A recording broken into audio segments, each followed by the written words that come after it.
Hello, neighbors. Hello, hello. Happy Monday. I'm out on my porch still because, it's almost Thanksgiving and it's like, I don't know, 70 something degrees. Um, but we don't have daylight. So I've rigged up some lighting out here. That's why I look very shiny and such. So thanks for joining. I'm wearing my awesome new Red Bank shirt that Mr. Craig at the Red Bank High School eLab gifted me. So thank you so much for that. And also thank you to everyone for supporting my candidacy and for re-electing me. We're still waiting on certified election results, but once we get those, then we'll plan for swearing in for myself and Dr. Terry Holmes. Very excited. And because we did not have a meeting on November 5th because it was election day, we are behind on some things. As you can see, we have a pretty long agenda. Some of it's some kind of tedious stuff, but all very important city business. So we'll jump in and get started. And if you have questions along the way, you can always share those in the comments and I'll read them out loud and answer as well as I can. First, as we've talked about before, we've got a financial update from our CFO, Chris Pickles. She's doing this every month now to help us keep updated on where we are in current fiscal year finances. So if you're interested in that, that's only going to be in the work session at 5 o'clock. So make sure you come to that meeting or tune in on the live stream. Item number 2 has been so many years coming. I'm very excited about this. This is to award digitization of records contract for digitizing our court records. If you guys didn't know, which probably most of you don't, we actually still have all of our documents in paper form. We have them in storage, but they have not been climate controlled the whole time.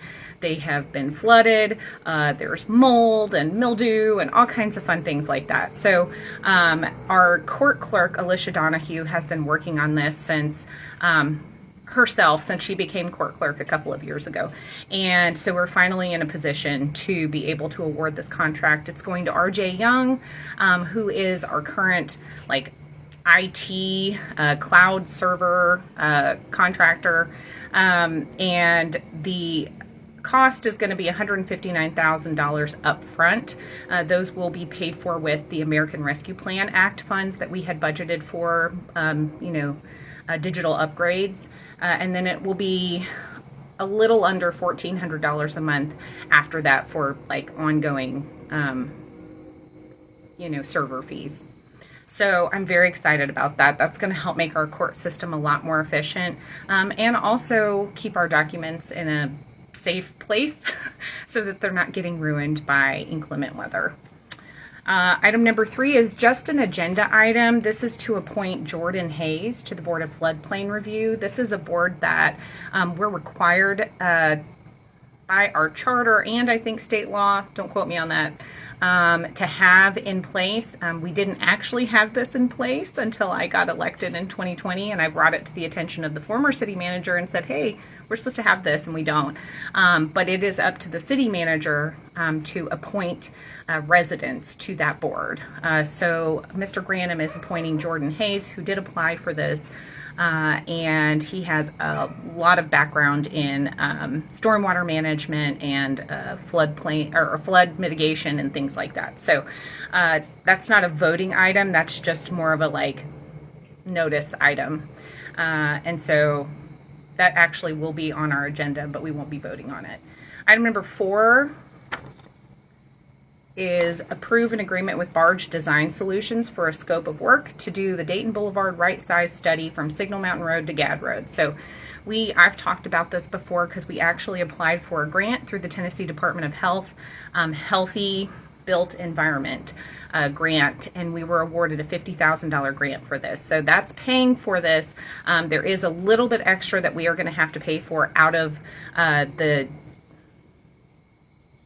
general fund, but that was budgeted for. It was $9,100. So this is going to be to award them the agreement so that they can start the right size feasibility study of Dayton Boulevard, and so that they can look at making multimodal transportation improvement recommendations. So right sizing, in case you don't know what that means looking at ways that we could or where it would be appropriate to reduce lanes, and add bike lanes, pedestrian lanes, pathways, greenways, things like that, where it makes sense to do that, where there's not heavy traffic counts. They are going to be doing traffic counts and looking at all of our major intersections along Dayton Boulevard, making recommendations for like sidewalk connectivity and crosswalks, improved crosswalks, and intersection design and all that stuff. So we'll be talking about awarding them that contract tomorrow. There's two more. Items 5 and 6 are also to approve separate agreements with Barge Design Solutions. Number 5 is for a scope of work to study right-sizing Ashland Terrace and developing a school zone around Point Christian Academy. So in case you guys didn't know, that is a private Christian school that opened at Red Bank Baptist Church. Technically, they were supposed to have talked to the city before they actually opened the church, or the school, I'm sorry, so that the city could look at getting that school zone built, looking at the proper traffic design, speed, etc., because we are required by state law to do that as a city. That is our responsibility, but also the responsibility of the school to be communicating with the city. So we are now looking at doing that. It's going to this agreement is $44,500 just for the scope of work. That's not for actually doing any of the project or design. This is just looking at like what, they would maybe be recommending. And then the third contract third agreement, not agreement, sorry. We already have an agreement with them to do our stormwater asset management plan with Barge Design, and they've been working on that for over a year now, but they have asked for some amendments because it's come up that there's some additional work that they need to do to complete that plan that was not included in the original agreement. So there's 3 amendments that are totaling $76,250. Those are going to come out of TDEC and or ARPA funds, not general fund dollars. But the two of the amendments are because they need to do some underground imaging services and deed research related to some of the encapsulated portions of Stringer's Branch under, that's encapsulated, sorry. And then they're looking at doing a plan for our detention pond at White Oak Park. That detention pond I don't even actually remember how long it's been there in place, but it's never, ever been maintained. Excuse me, I'm sorry. So we are paying them, or we are going to look at awarding them this amendment contract so that they can, do professional services, give us opinions on potential construction costs of, maintenance on the detention pond there. So all of that really tedious stuff. Sorry, I stumbled over my words. My throat's really dry. Item number 7 is approved participation with the By-Board Cooperative Purchasing Program. We have approved these before in the past couple of 2-3 years since I've been in office.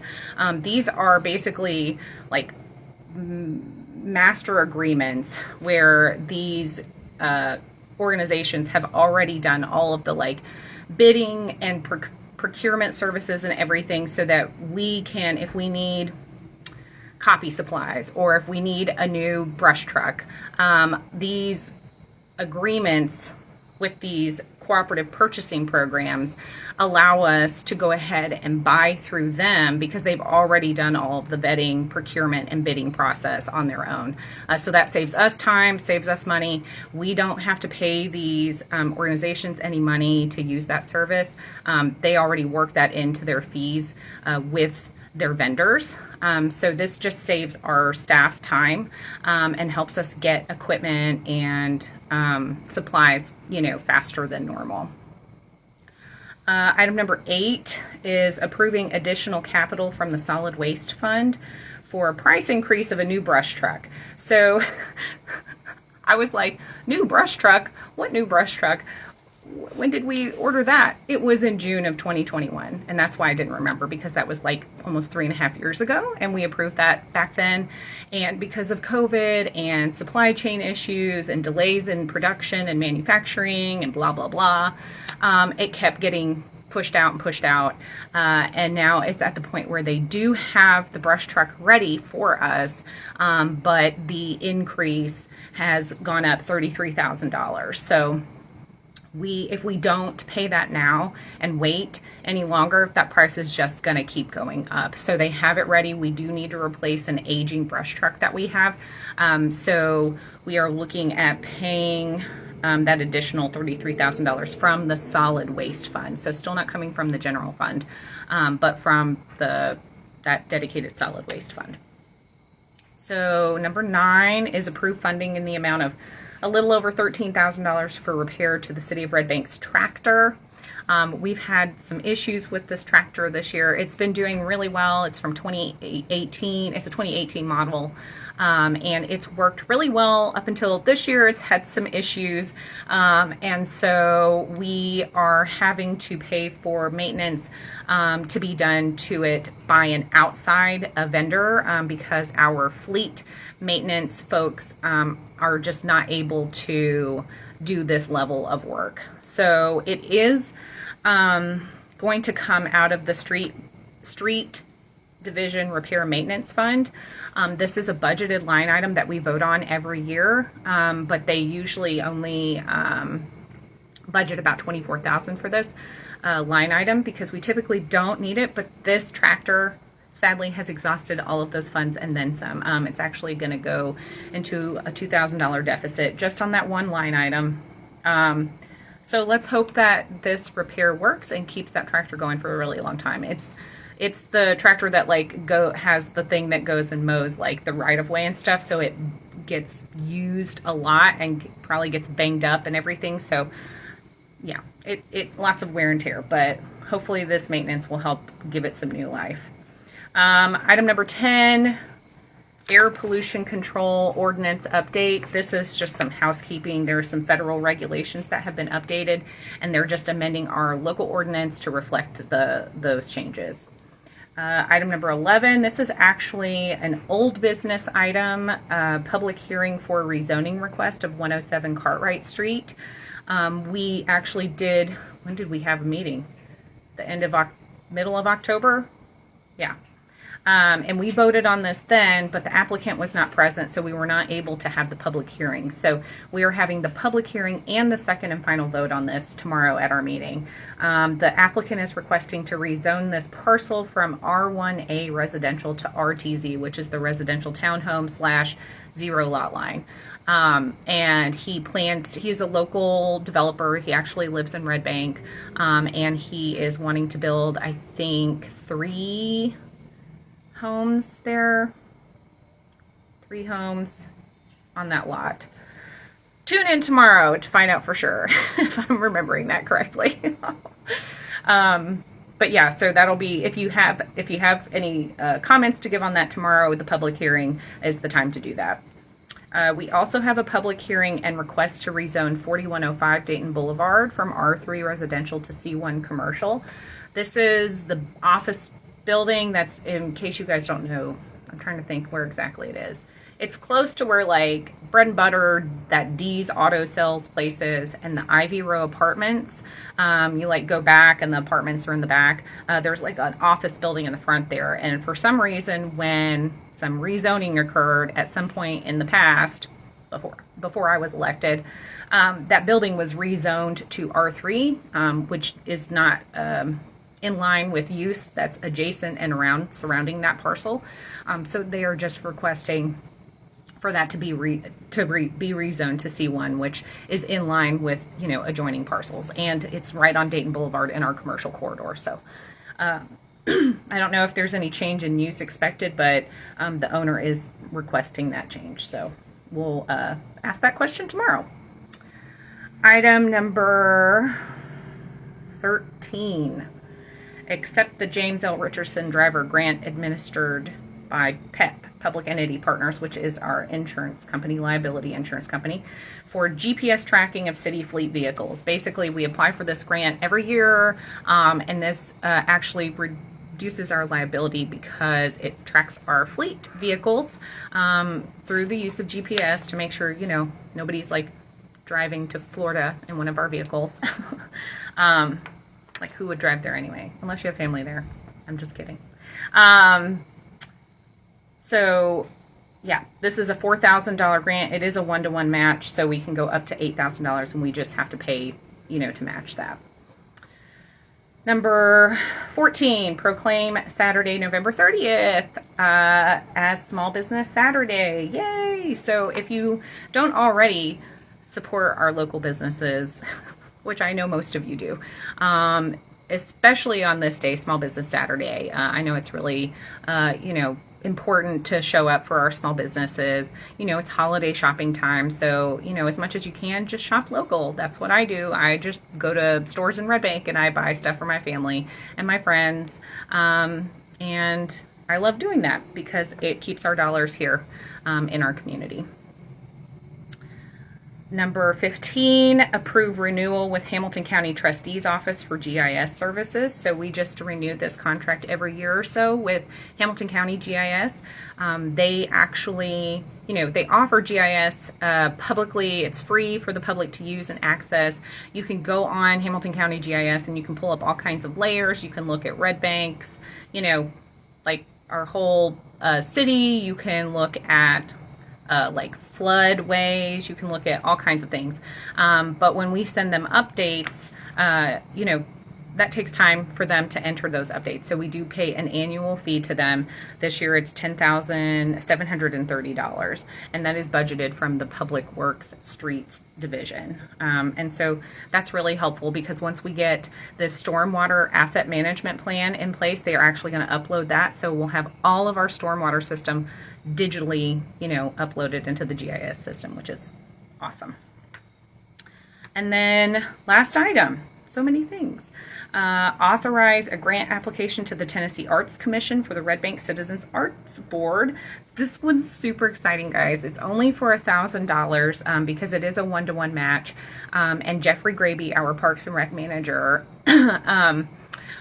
only had some flexibility with some of his funds. So he is looking at matching that with another $1,000 so that next year in 2025 we can hold and host our first ever arts festival. So I'm very excited about that. That will be a new addition to our community event calendar.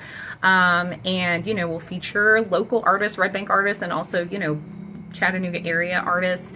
And I'm sure we'll have live music and food trucks and all that fun stuff. So I'm really excited about that being a new event next year. And hopefully we get this grant to help cover some of those administrative costs. So that's it. Oh, I think my throat's dry because that was a lot of talking. I'm sorry. Do you guys have any questions?